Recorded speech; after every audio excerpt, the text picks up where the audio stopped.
Good day, good night, and welcome to World Cup Today. World Cup Today will be going live daily during the FIFA 2018 World Cup. Duane, Rollins, and myself flying solo today. Happy birthday to Duane's parents. I'm getting so pumped listening to this song. You see what I'm wearing if you're listening to our brand new video, and this is where you can listen to us live during the World Cup.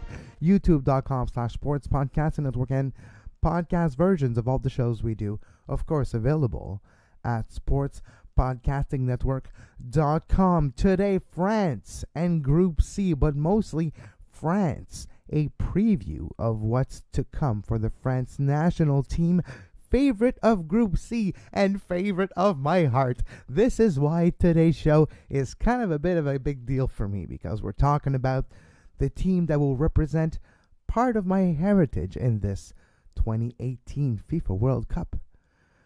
Of course, my main heritage is, if you don't know, I'm actually located in Montreal. This is where the studios are, and I'm Canadian. But until I can actually cheer for Canada at a World Cup level, I do cheer for Canada in 10 games and talk about the games all the time right here on Soccer Today. But France is the team that caught my attention when I was 14 years old. France 98, of course. And they won it. And then in 2000. So that team is the one that gets me going in a World Cup. Of course, I can watch England and get kind of involved and kind of react. But the one team that makes me want to throw my remote at my television to spill my coffee at the French bar when I'm watching at Barreau or anywhere on Saint Denis, it's France. It's the one team that I don't think rationally about. I can talk about any other team on the face of this planet, maybe outside of the Canadian men's national team, with a certain amount of disconnect, of objectivity. But not for Les Bleus. For me, Les Bleus, pour moi, c'est sérieux. Les Bleus, for me, the blue, it's serious. And we'll talk about this today. Didier Deschamps, manager of the France national team, announced early yesterday morning his selection, the list of 23, which you see scrolling down the bottom of your screen. A few surprises, and we'll talk about the omissions in a few minutes. We'll start with the guys that were named, and we'll start at the back. Goalkeepers. Not a big surprise. Hugo Lloris from Tottenham. He was really anticipated to be present there for sure.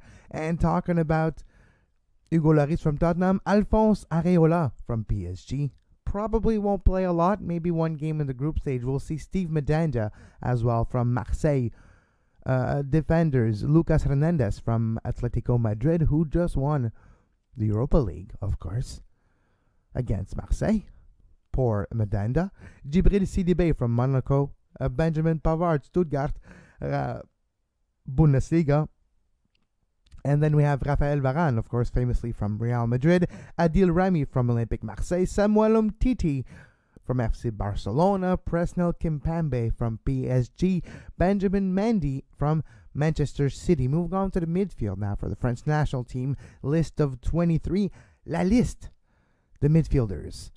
Paul Pogba from Manchester United. N'Golo Kante from Chelsea. Blaise Matuidi from Juventus.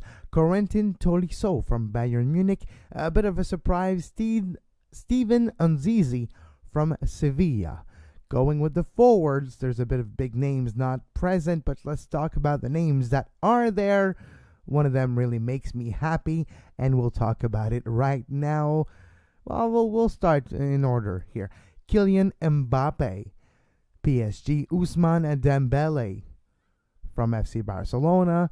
He's back from injury, and he could be important. Sorry about that. Could be. Don't you hate those automatic playing video? So Kylian Mbappe, PSG. Ousmane Dembele, FC Barcelona. Olivier Giroud from Chelsea. That's the one that makes me happy. Olivier Giroud. Yes. He made it. Not necessarily his best of season, and compared though to two other big striker Frenchmen that are playing in the Premier League that hasn't made the cut, and we'll talk about them in a minute. You all know who I'm talking about. I'm talking about Martial and Lacazette, who did not have the best of seasons, respectively, with Manchester United and Arsenal, and did not make the cut. But Olivier Giroud did. Oh man, for some reason I really like Olivier Giroud. I don't know what it is about his demeanor, about how he runs, how he kicks, how he is as a player. I don't know. It's just relatable to me, maybe in one way. Just I look at him, I'm like, yeah, I like your headers, I like your positioning, I like your humility on the pitch. Kind of like seems like a good guy too. Maybe it's just the millennial part of me just likes him, you know. So Olivier Giroud, Chelsea. Tony Antoine Griezmann, Atletico de Madrid. My number one favorite player on the planet. A showcase for him this year. That's why I believe that there's no ceiling with this French national team, just because of Antoine Griezmann. We saw him play at Europa League final. 2 goals for the Greece. And Tony now will use the World Cup in France as a showcase for what he can do and what he's worth. And coming fall, he might be playing somewhere else. Fekir, of course, of Olympique Lyonnais, famously was famous with a good season this year, and Thomas Lemar of Monaco, and Florian Thauvin of Olympique Marseille, who as well had a great comeback season this year with Olympique Marseille after a not successful stint with West Ham. And now Florian Thauvin, just like a Dimitri Payet, and we'll talk about Dimitri Payet in a second, you know. Poor Dimitri, like, just get injured the day before. Injury is aggravated, and he's not selected the next day. Tough decisions for Didier Deschamps, but Florian Thauvin, one of those surprise selections. But Didier Deschamps, if we look at the selections that he did make, there's a certain coherence to the whole thing. Informed players that are either having a great last few weeks, which is something you want to see heading into the World Cup Russia 2018, but we're looking at as well a group of players outside maybe of Pogba, but Pogba, he's like influenceable. You put him surrounded with great players, which he will be, and players that are different kind of mindset. You know, when you think of Kylian Mbappe 4 years ago, he was playing in Ligue 2. He was playing for Caen. And then they got promoted in Ligue 1. And then he got discovered in Monaco and then PSG. We all know the story. But 4 years ago, Mbappe and Pibembe were not even in the discussion. They were barely professionals. They were 19, 21-year-olds. They're not in the same mindset. They don't even know what happened in 2010. They don't even know Karim Benzema. You know, you take all the distractions away, and it's a bit of what Didier Deschamps has done. He chose a lot of millennials who loves to do what? Loves to play soccer and be nice and play FIFA and juggle the ball and dribble the ball and work on their skills and be just decent human beings. And when I look at this team of France, I think I'm falling in love with Les Bleus all over again. Just because of certain players' attitude that are coming out when I'm looking at this right now. A happy-go-lucky Umtiti. You know, that's great for your backline.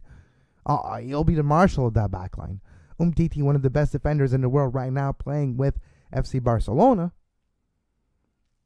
has a chance to be one of the greatest defenders in this World Cup right now. I truly believe that. And you bring other great characters in this team, like a Kylian Mbappe, famous rise in one of the most famous rise in the whole history of soccer over the last 4 years. Now, a star with PSG in the midfield, and maybe the engine of that team, especially with the absence of Neymar over the last few months. And then you go to N'Golo Kante with a similar, very similar rise as well.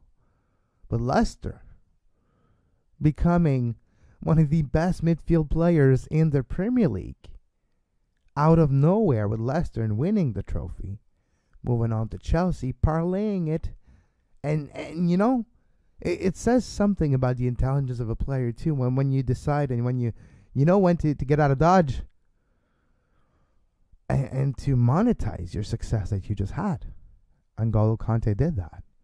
And now he finds himself, played Champions League level with Chelsea, played Premier League level, won the league with Chelsea, won a league with Premier League, won a league with Leicester, and the year after won a league with Chelsea. And those two things, I don't think they're strangers to each other. And N'Golo Kante was an important factor in both Leicester and Chelsea's Premier League winning seasons over the last few years. Last year and the year before. This year, of course, Manchester City. And you have players representing Manchester City on this French national team as well. Talking about informed players. Talking about intangibles here. Paul Pogba, for me, he cannot be the main scoring pieces. But in the midfield, in the triangle of a Kante, you put Pogba maybe equal to Kante, or Kante, just Pogba between Kante and a Griezmann. And a Giroud late in the game. Giroud coming in as a super sub if you need an aerial presence, or depending who you're facing, which we're going to talk about in a second. Olivier Giroud can be a threat in the box when you need to cross balls or just have a lot of corners in a game. And Zonzi, another intangible. Surprise pick. Will he see a lot of playing time? Is he a death selection? When you have a lot of star power, and especially offensive power like France has at the forward position with Mbappe, Griezmann, Fekir, Giroud, and of course the surprise selection as well, Thomas Lemar, Florian Thauvin, all those four strikers that will find a way to play maybe that 4-3-3, and it will be three on top, and you have Griezmann in the middle, and you find places for the other two. Leaves yourselves with more a more defensive-minded, not necessarily midfield, but you do not necessarily just choose offensive threat and then play them out of position everywhere across the midfield. Having the opportunity of having your threats offensively already targeted and pinpointed and big stars leaves you with some choices that can be made for the benefit of the whole, benefit of the team, benefit of the defense and the cohesion of players. And maybe, they talk about styles makes fight, styles makes team, and styles makes chemistry.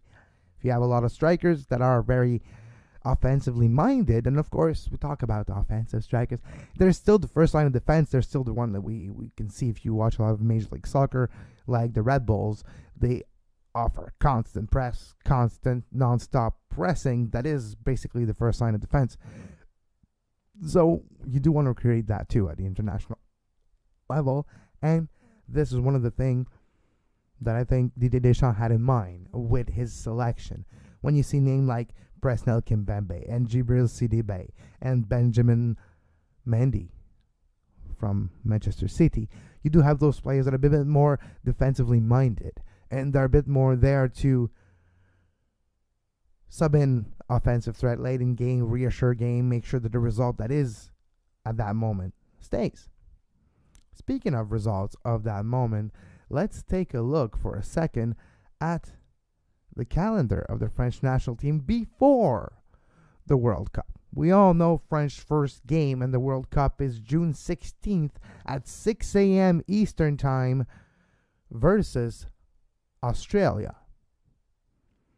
I'll be up way early. I'll watch that, and I'll be happy to talk about it live on World Cup Today after. But there's 3 friendlies before this June 16th first game in Group C. France and Ireland, May 28th at 3 p.m. Eastern Time from the Stade de France. You have as well June 1st, France versus Italy.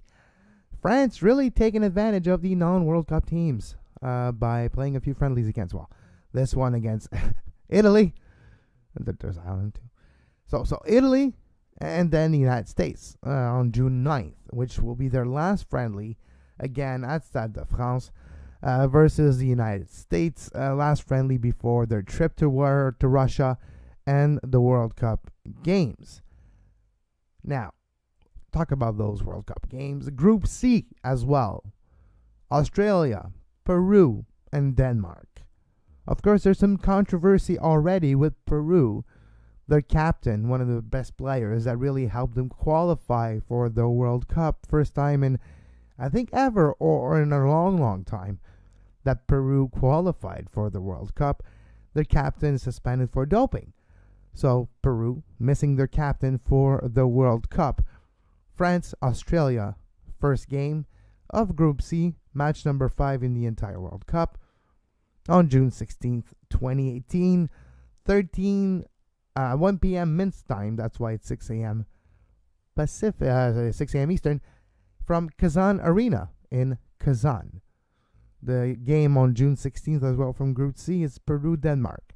So for France, you start the tournament versus Australia, a team that clearly you're favored about.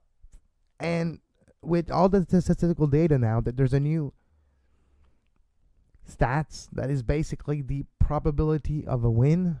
And if you Google the World Cup, just Google FIFA Group C World Cup, you'll find yourself with the graphics that calculates everything, their last results, their form, there's about 20 different data points that are used to calculate this probability, and it's 79% win for France. I've only checked the ones for France, by the way, because those are the ones that are important to me. Peru, Denmark, we'll see the result of that. I don't think there's any trouble here. France either winning all three games and finishing above all the other 3 teams. France, their second game, June 21st, 2018, versus Peru. This one in Yekaterinburg in Central Stadium.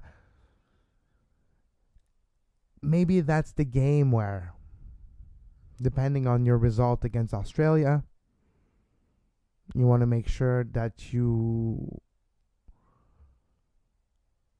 are prepared for the coming game. And there's a lot of travel here for France as well. They play in 3 different stadiums in 3 different places in Russia.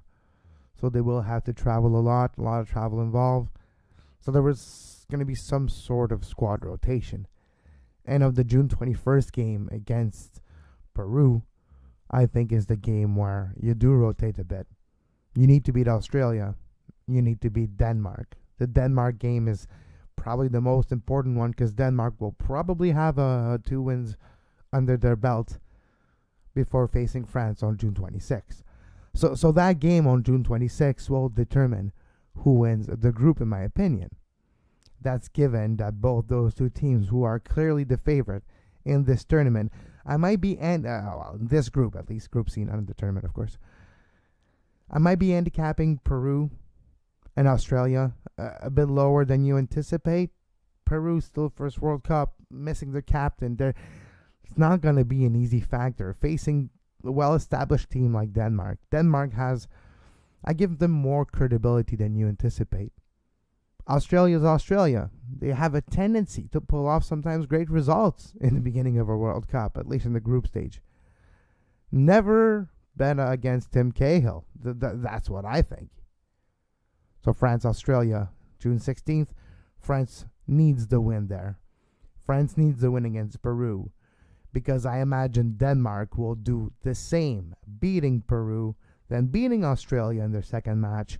Leads us to the third match of the group stage in Group C, Denmark versus France, June 26, 2018, from Luzhniki Stadium in Moscow.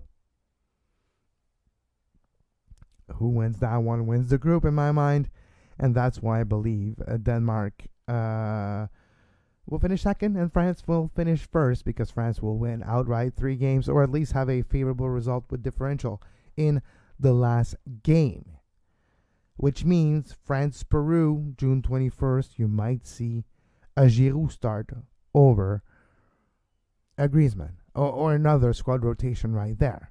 That would not surprise me at all. And that's about it for Group C. Those are the games. Those are the things that interest me. Now, when we talk about the French national team,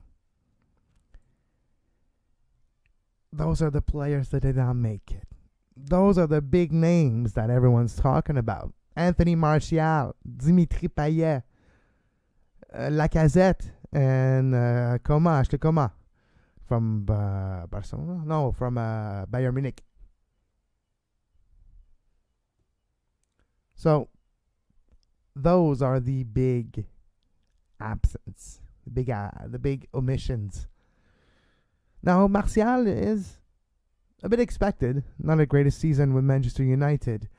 Had to struggle to get in the starting 11.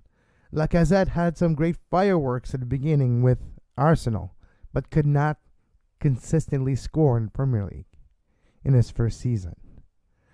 Dimitri Payet, bad timing and an injury, makes him unavailable for the World Cup, unfortunately, aggravating his injury in the Europa League final with Olympique Marseille, and Coman just almost good enough, but just didn't make the cut. So we talk about big names, yeah, and Benzema and company. There's a lot of big names you could say are not there, but I don't think Benzema was ever going to make it, and I truly believe this is a new generation. Talking about young players, 24, 23, 26, 27, with a few veterans. Giroud and Griezmann's 3 or 4 years older than he was last time, and same for Umtiti, and same for a few of those veterans now. And this is their team, and they need to introduce the younger crop to the French national team. And I think it's not necessarily, I wouldn't call it passing of the torch, but 8 years removed from the debacle of South Africa, 4 years removed from a not too bad resurgence of the French national team in Brazil. What is 2018 for France? 20 years after the last win of the World Cup. 12 years after the debacle of Zidane in 2006. This is a new French national team. They have a new confidence. They have a new confidence level, a new skill set, a new attitude, and a new way, a new flair. And this will be fascinating. Let me know, where do you rank France at the end? Do you see them standing tall with a trophy in the confetti? I do. I truly do. It's France or bust for me. It's France winning the whole damn thing, surprising Brazil. Neymar will not necessarily be 100%. And Neymar is really important for Brazil, but then let's not count out like Germany. I know UBS, the German computer software server companies, made a lot of simulations, over 10,000. And after those 10,000 simulations, they figured that Germany will win the World Cup. But I say nah. Nah. I say nah. I say les Bleus vont gagner. France will win. Maybe a rematch. 20 years in the making. France, Brazil, in the final for all the marbles. Neymar's injured. Pressure from Nike to make Neymar play. Oh my God, I've seen this story before. Bring me back to 1998. And this time again, France stands tall in the confetti. This has been World Cup Today for today. I'm a bit excited. Of course, France is my favorite for the World Cup. This has been the France Preview World Cup Group C as well. We'll see what Peru does. I do have a little soft spot for Peru. They battle hard in the CONMEBOL to qualify, and they made it. So good job, Peru. But you're going to face France, and you're going to lose. Same for you, Denmark. You're going to lose. And same for you, Australia. You're going to lose. And you won't even get out of the group. France and Denmark will. And France will make it to the final and win. That's my prediction for Group C. That's my prediction for the tournament as a whole. But we'll come back on Monday on Soccer Today to talk about the world of football with a soccer perspective. You can follow me on Twitter at 24th Minute. That's Duane. Me, it's at Kev Laramee. The show at Soccer Today SPN. And do not forget, if you like Canadian soccer in general and the Canadian Premier League, you can subscribe at patreon.com/sports podcasting network. $2 a month gives you access to the exclusive content for patrons only, and that includes a Two Solid Dudes Soccer podcast. And as always, have a great weekend in Major League Soccer. Have a great weekend anywhere else you enjoy the beautiful games. There's some friendlies. There's always some great soccer. And if you don't know, there's local soccer too. PLSQ. There's League One Ontario. There's any game. Just go for a walk. You'll see a field. Oh wait, there's like a U18. There's like a U14 game. Just sit down. Enjoy some soccer. And until Monday, have a great soccer.